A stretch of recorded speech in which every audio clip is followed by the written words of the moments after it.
Fir'aun disebutkan 74 kali dalam Al-Quran, salah satu tokoh yang paling sering disebut dalam Al-Quran selain iblis yang selalu dikaitkan dengan penindasan dan kesombongan. Ia berkuasa penuh atas Mesir, didukung oleh para pengikut setia dan pekerja yang tunduk pada perintahnya. Namun seiring bertambahnya kekuatan Nabi Musa, Fir'aun justru semakin keras menggenggam tahtanya. Ia memaksakan setiap keputusan tanpa perlawanan hingga kesombongannya membumbung tinggi. Dalam tradisi Mesir kuno, sang penguasa dianggap sebagai dewa. Lambat laun, Fir'aun sendiri mulai percaya pada ilusi itu.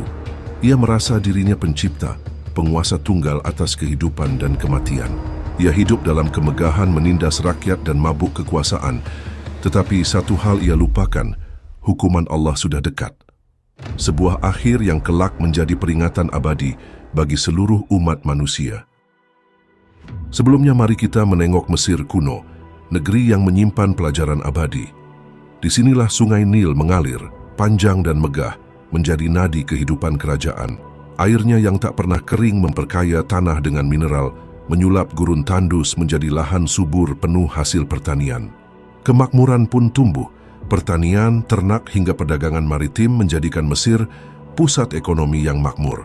Namun di balik kemegahan istana Fir'aun, ada harga mahal yang harus dibayar. Ribuan rakyat, terutama para budak, bekerja siang dan malam, bercocok tanam, mengangkut batu, hingga membangun monumen raksasa. Kemewahan raja lahir dari keringat rakyat jelata, sebuah kontras yang kelak menjadi saksi sejarah besar.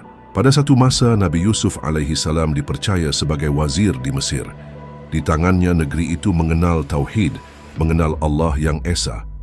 Namun, setelah beliau wafat, cahaya itu perlahan meredup.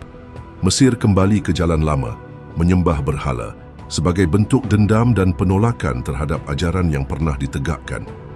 Bani Israel, umat yang dahulu dimuliakan, kini berubah nasib.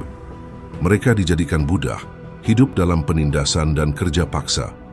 Dalam lingkar kekuasaan, Fir'aun memiliki penasihat yang membantunya memerintah kerajaan, di antaranya Qarun dan Haman. Qarun yang terjerat oleh harta dan kesombongan, serta Haman yang tak segan menempuh jalan salah demi kepentingan dirinya. Kejahatan itu kian nyata ketika jumlah laki-laki dari Bani Israel bertambah cepat. Fir'aun merasa terancam.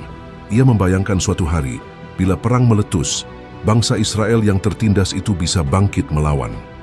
Suatu malam, terlihat mimpi yang mencekam mengguncang tidur Fir'aun. Menurut riwayat dari Abdullah bin Abbas dan Abdullah bin Mas'ud, ia melihat kobaran api dari arah tanah Kudus menjalar ganas, melahap segala